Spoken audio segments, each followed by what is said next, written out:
God is good all the time. 예수님의 생일을 축하합니다.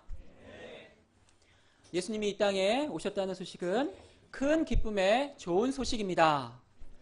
이 시간 예수님의 탄생 소식이 우리에게 왜 큰 기쁨의 좋은 소식이 되는지 살펴볼 수 있기를 기도합니다. 그리하여 우리 내면에 기쁨이 차고 넘칠 수 있기를 기도합니다.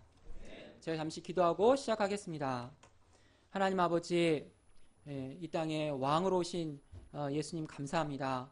이 시간 우리에게 왕으로 오신 예수님 어떤 분이신지 알게 도와주시고 왜 우리에게 큰 기쁨의 좋은 소식인지 깨닫게 도와주시길 간절히 기도합니다. 정말 자격 없는 죄인이 섰습니다. 성령께서 모든 허물을 덮으시고 다만 오직 하나님의 말씀만 증거하게 도와주십시오.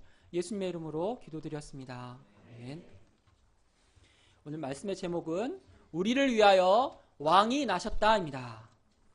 파트 1, 하나님이 세상 역사를 주관하십니다. 1절을 보십시오.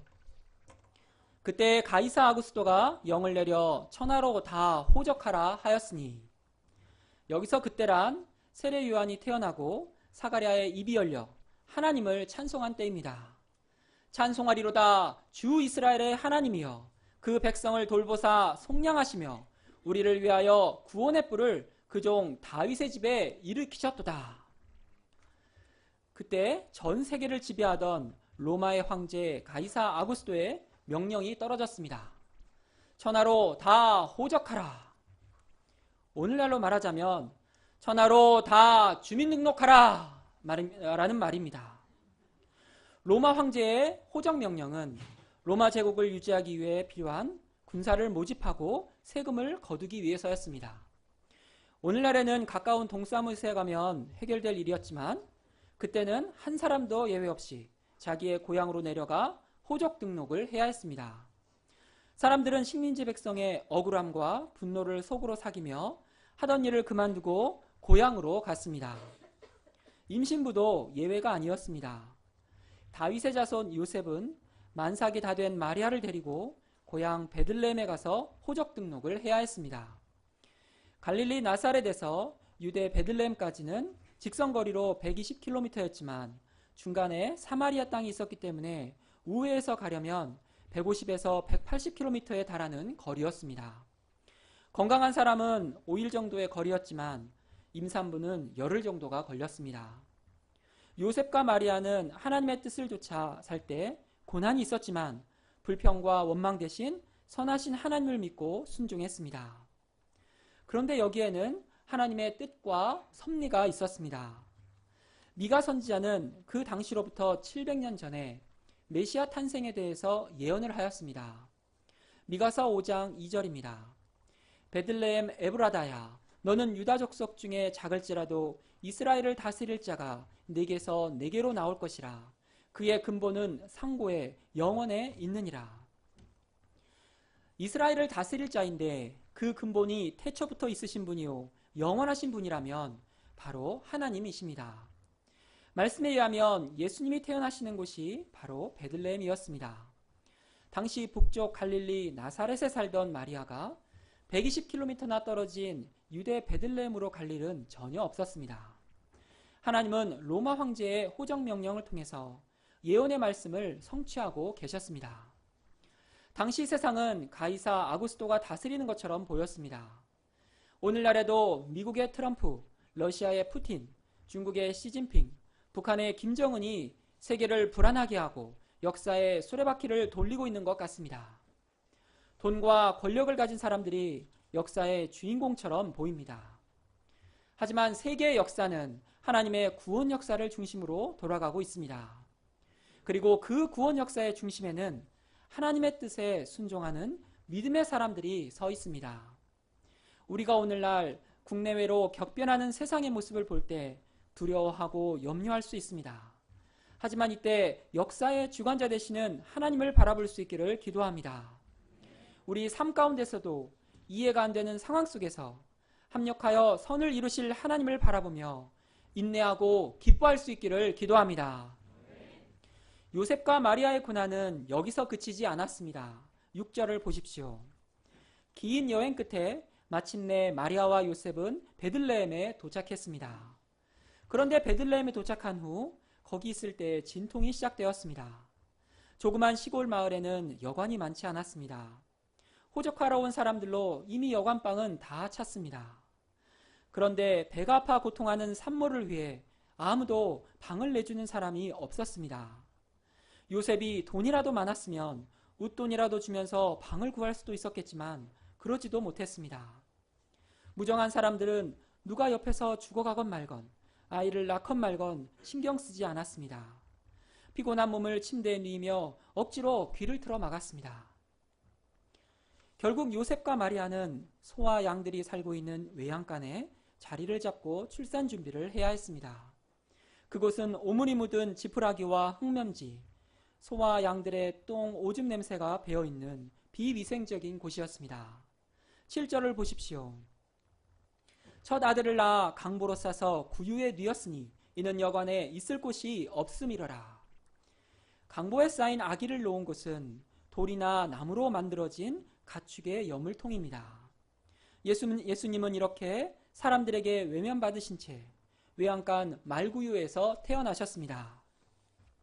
파트 2, 큰 기쁨의 좋은 소식. 외양간에서 구유에 태어나신 예수님의 모습은 너무 슬프고 초라해 보입니다. 하지만 하늘에서는 축제가 벌어졌습니다. 천사들이 바빠졌습니다. 천사들은 하얀 천사복에 나비 넥타이를 하고 예수님의 탄생을 축하하는 합창 연습에 분주하였습니다. 어떤 천사는 그 어렵다던 랩송도 준비했습니다. 그런데 천사들이 찾아간 곳은 어디입니까? 8절과 9절을 보십시오. 그 지역의 목자들이 밤에 밖에서 자기 양떼를 지키더니 주의 사자가 곁에 서고 주의 영광이 그들을 두루 비추매 크게 무서워하는지라. 천사들은 그 지역의 목자들에게 갔습니다. 베들레헴의 목자들은 남들이 다 자는 시간에 깨어 양들을 돌보고 있었습니다. 천사들이 그들에게 전한 소식이 무엇입니까? 우리 10절과 11절을 다 같이 읽어보시겠습니다. 시작.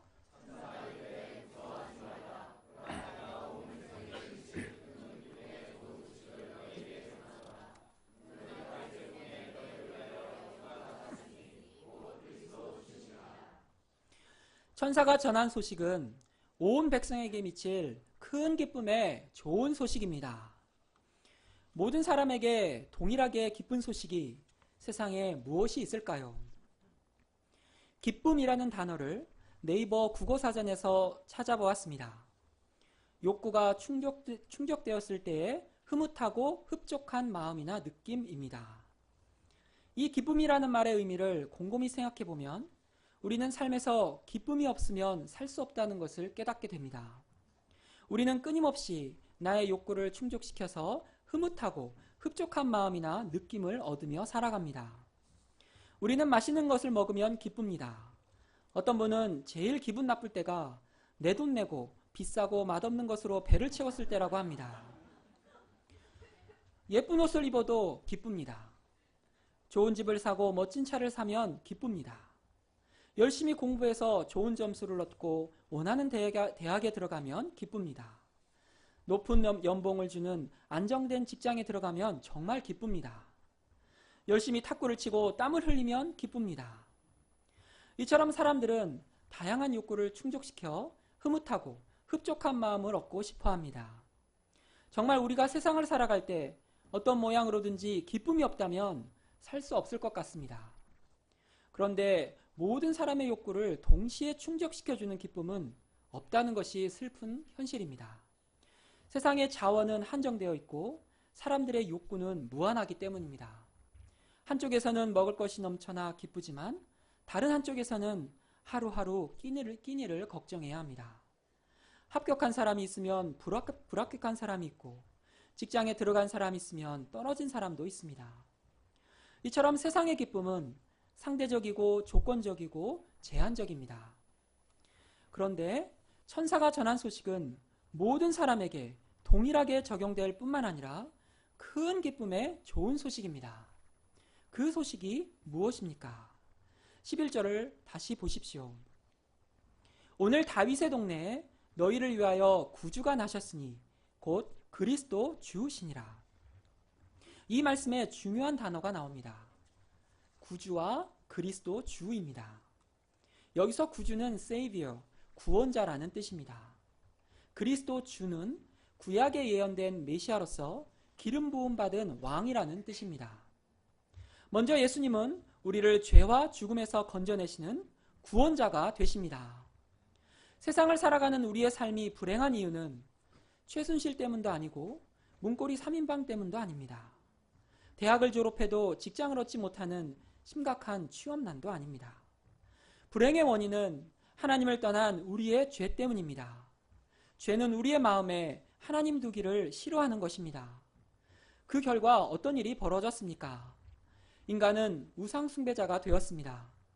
돈과 권력과 쾌락을 하나님처럼 섬기는 삶을 살게 되었습니다.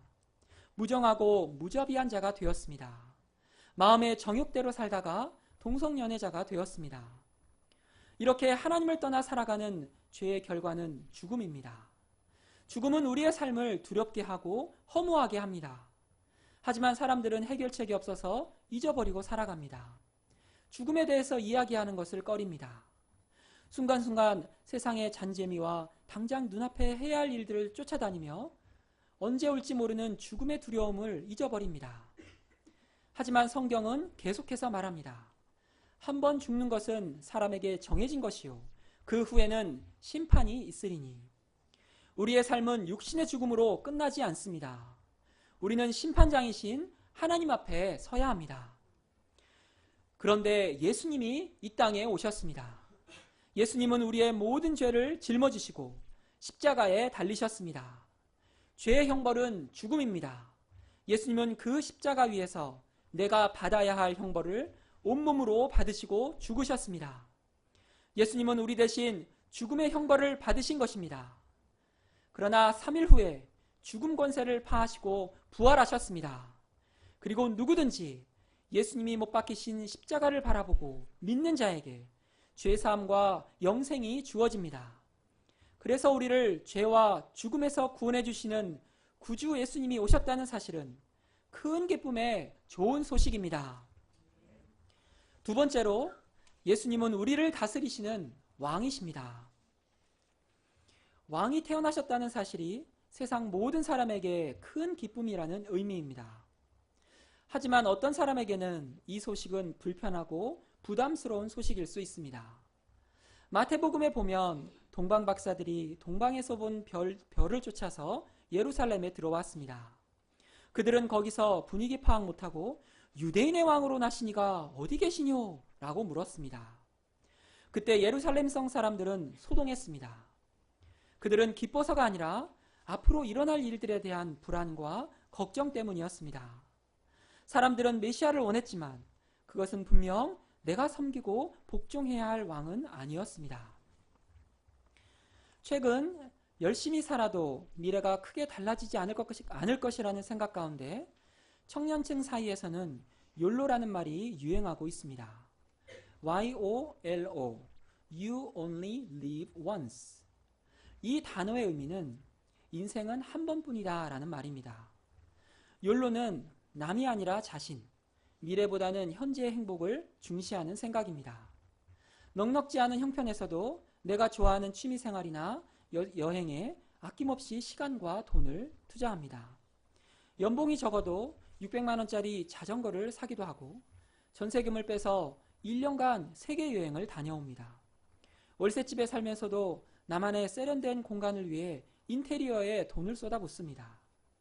포켓몬고 게임을 즐기기 위해 가상현실의 몬스터를 잡으러 무작정 속초로 떠나기도 합니다. 그들은 오늘의 행복을 위해 돈을 쓰는 게 아깝다고 생각하지 않습니다. 불안한 미래를 준비하며 힘겹게 살기보다 젊음은 인생에 한 번뿐인데 여행, 음식, 문화생활을 통해 현실을 즐기는 게 가장 중요하다고 말합니다. 전문가들은 이것을 오늘날 젊은이들이 자신의 이상향을 실천하고 추구하는 현상으로 보고 있습니다. 이처럼 사람들의 기쁨은 내가 인생의 주인이 되어 계획하고 실행하고 성취하며 즐기는 데에 있습니다. 이런 세상에서 우리를 다스릴 왕이 오셨다는 사실이 기쁨으로 다가오지 않습니다. 내가 누구의 다스림을 받아야 된다는 생각 자체가 부담스럽게 들립니다. 하지만 사람들은 내가 나를 다스린다고 생각하지만 사실은 죄와 사단이 나를 다스리게 됩니다. 욜로족들의 짧은 현재의 기쁨은 오랜 시간 그 후유증으로 고통합니다. 쌓여만 가는 카드빚, 망가지는 건강, 아무리 현실을 즐겨도 막연한 미래의 불안과 두려움이 남아 있습니다. 현실의 기쁨이 다 떨어지면 더 큰 절망과 허무로 극단적인 선택을 하게 됩니다. 신앙생활을 하면서도 왕 대신 예수님의 다스림을 받지 않을 수 있습니다. 그때 예수님 탄생 소식은 큰 기쁨으로 다가오지 않습니다. 성탄절은 교회 연례 행사일 뿐이고 피곤한 날이 됩니다. 신앙생활을 하면서도 내가 여전히 삶의 주인이 되어 살아가는 삶은 세상 사람들보다 더 수고하고 무거운 짐을 지게 됩니다. 저는 말씀을 준비하면서 실제 기쁨이 없는 자신의 내면을 발견하게 되었습니다. 그것은 제가 왕을 간절히 원하지 않으며 왕의 다스림을 원하지 않기 때문이었습니다. 제 기쁨은 내가 계획하고 성취하는 것에 있었습니다. 하나님을 믿기 전에도 그랬고 신앙생활을 하면서도 그랬습니다. 하나님은 외모를 보시지 않으시는 하나님, 공평하신 하나님이시지만 그래도 하나님은 눈에 보이는 내 삶의 열매를 원하실 것 같았습니다. 그래서 신앙생활을 하면서도 세상에서 인정받는 열매를 맺고자 애를 썼습니다. 센터에는 세상에서도 외적인 열매를 맺으시는 분들이 많아 보였습니다. 변호사, 변리사, 회계사, 교사, 의사처럼 우리 모임에는 사자 돌림의 직업이 많습니다. 하지만 저는 제가 다니는 직장이 업계에서 꼴찌인 것이 싫었습니다. 그래서 열심히 자격증을 따서 내 가치를 높여보고 싶었습니다. 저도 사자 돌림의 손해사정사 자격증을 따고 미국 손해보험 자격증도 따고 명함에 박아 넣었습니다. 그리고 기회가 될 때 외국 회사로 옮기려고 했지만 하나님은 이런 저를 막으셨습니다. 나이는 들어가는데 이제 인생 역전할 기회는 보이지 않았습니다. 이제 내가 계획하고 이룰 수 있는 일들이 많지 않았습니다. 점점 더 내 힘으로 할 수 있는 일들이 줄어드는 인생이 서글퍼졌습니다. 무엇보다 제가 예수님의 다스림을 거부했을 때 제 내면은 여전히 부자유스러웠습니다. 정말 역설적인 말처럼 들립니다. 왕의 다스림을 받지 않으면 모든 것에서 자유하지 않기 때문입니다. 저는 자기 율법과 기준에서 자유하지 못했습니다. 가장 가까이에 있는 동역자와 아이들을 있는 모습 그대로 사랑하지 못했습니다. 자신도 그렇게 살지 못하면서 이상적인 자기 율법의 잣대를 들이대며 요구하고 판단했습니다. 제가 왕 대신 예수님의 다스림을 거부했을 때 내 안에 온갖 음란한 정욕이 나를 다스리게 되었습니다. 내가 왕의 다스림을 거부했을 때 목자라고 하지만 한 명의 양도 사랑하지 못하고 도울 수 없었습니다. 내가 왕의 다스림을 거부했을 때 두려움이 나를 다스렸습니다. 그래서 아무것도 할 수 없는 무능력한 사람이 되었습니다. 하나님이 나에게 주신 모든 재능과 능력이 땅에 묻혔습니다. 저는 이런 나의 죄악을 깨닫고 회개하게 되었습니다. 내가 왕 대신 예수님의 다스림을 받지 않는 것이 모든 비참한 삶의 원인임을 깨닫게 되었을 때 저는 하나님께 간구하게 되었습니다. 하나님 아버지, 나를 다스려 주십시오. 나의 왕이 되어 주십시오. 저는 예수님이 나의 왕 되심을 영접하고 나서 내가 어떻게 왕을 섬겨야 하는지 생각해 보았습니다. 그런데 특별히 해야 할 일이 없었습니다. 하지만 저는 최근에 매일 새벽에 왕 되신 예수님께 나아가기 시작했습니다. 다른 할 것은 없습니다. 매일 예수님은 나의 왕이십니다. 나를 다스려 주소서 고백할 뿐이었습니다. 그때 예수님은 변함없이 나의 왕이 되어 주셨습니다. 삶의 질서가 잡히고 우선순위가 세워졌습니다. 내 기준이 아니라 왕 대신 예수님의 기준으로 사람을 보고 사건을 보게 되었습니다. 그때 요구하는 마음과 판단하는 마음이 사라졌습니다. 예수님께서 왕이 되셔서 죄인의 인생을 온전히 다스려 주시길 기도합니다. 예수님은 우리를 죄와 사단의 통치에서 구원하시고 우리의 왕이 되시기 위해 이 땅에 오셨습니다. 우리가 구원받고 나서 예수님의 다스림을 받을 때 우리의 구원이 완전해집니다. 그래서 우리 인생의 왕으로 오신 예수님이 큰 기쁨의 좋은 소식이 됩니다. 구주 탄생의 소식이 큰 기쁨의 좋은 소식이 되는 또 다른 이유가 있습니다. 12절을 보십시오. 너희가 가서 강부에 쌓여 구유에 뉘어 있는 아기를 보리니 이것이 너희에게 표적이니라. 우리를 다스릴 왕이 어떤 왕이십니까? 우리의 왕은 겸손의 왕이십니다. 겸손한 왕에게는 어떤 사람도 나아갈 수 있습니다. 우리를 있는 모습 그대로 영접하십니다. 우리가 어떤 형편에 있든지 우리를 위로해 주실 수 있습니다. 우리의 왕은 섬김의 왕입니다.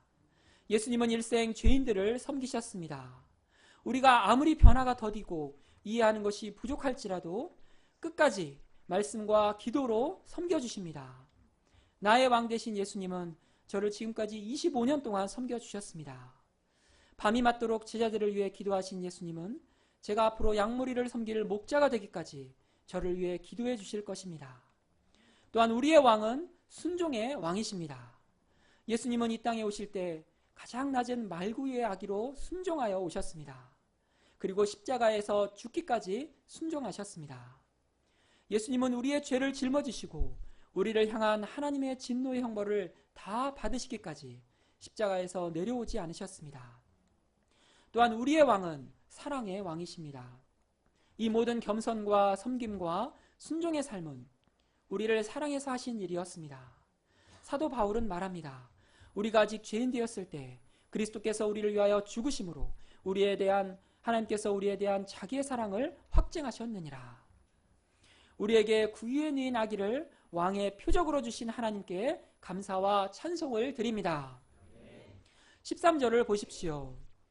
그때 호련히 수많은 천군 천사들이 하나님을 찬송하였습니다. 지극히 높은 곳에서는 하나님께 영광이요 땅에서는 하나님이 기뻐하신 사람들 중에 평화로다. 하나님의 영광은 가이사 아구스토의 보좌가 아니라 초라한 외양간의 말구유에 있었습니다. 이곳에서 하나님의 뜻이 이루어졌기 때문입니다. 이제 이 땅의 모든 하나님이 기뻐하시는 사람들은 거룩하신 하나님과 화평할 수 있는 길이 열렸습니다. 천사들이 하늘로 올라가고 목자들이 서로 말했습니다. 이제 베들레헴으로 가서 주께서 우리에게 알리신 바 이 이루어진 일을 보자. 그들은 큰 기쁨의 좋은 소식을 듣고 가만히 있지 않았습니다. 그들은 베들레헴으로 가서 강보에 싸서 구유에 놓인 아기를 보았습니다. 믿음은 머리로 아는 것이 아니라 실제로 가서 보는 것입니다. 실제 왕이신 예수님을 만나고 실제 그분의 다스림을 받아야 합니다. 그때 큰 기쁨이 있습니다. 이번 성탄 메시지는 2년 전 제가 전한 성탄 말씀이었습니다. 그동안 나에게 변한 게 있는가 생각해 보았습니다. 저는 여전히 큰 기쁨이 없이 직장과 가정과 센터를 오가며 생활했습니다. 하지만 나의 왕 예수님은 지난 2년 동안에도 저를 말씀과 기도로 붙들어 주셨습니다. 머리로 알고 있는 지식이 내 마음으로 깨달아지기까지 직장일과 가정 가운데서 죄인의 삶을 다스려 주셨습니다. 나에게는 소망이 없음을 절실히 깨닫게 하시고 구원을 갈망하게 하였습니다. 왕의 다스림을 받고 싶어하게 하시고 왕을 섬기는 삶이 진정한 자유와 능력임을 영접하게 하셨습니다. 단순히 믿고 앉아있으면 안 된다는 사실을 배우게 되었습니다. 날마다 우리는 왕 되신 예수님께 나아가야 합니다. 그리고 실제 삶에서 왕의 다스림을 받아야 합니다. 이 시간 우리에게 큰 기쁨의 좋은 소식이 무엇입니까? 우리를 죄와 사망에서 구원할 왕이 나셨습니다. 우리를 영원토록 다스릴 겸손과 사랑의 왕이 나셨습니다. 우리가 날마다 나의 왕 예수님을 섬기고 예수님의 다스림을 받을 수 있기를 간절히 기도합니다. 제 기도하고 마치겠습니다. 감사하신 하나님 아버지, 죄와 사단의 종노릇하며 일생 허무한 것을 쫓아다니다가 정말 비참하게 멸망받을 저희들을 불쌍히 여기시고 우리의 왕 되신 예수님을 이 땅에 보내어 주셔서 감사합니다. 우리가 왕의 다스림을 받을 때 가장 기쁘고 또 행복하고 두려움 없는 정말 이 자유한 인생을 살 수 있음을 고백합니다. 이 성탄절이 이 왕 되신 예수님의 다스림을 기뻐하는 날로 축복하여 주시길 간절히 기도합니다. 감사하며 예수님의 이름으로 기도드렸습니다.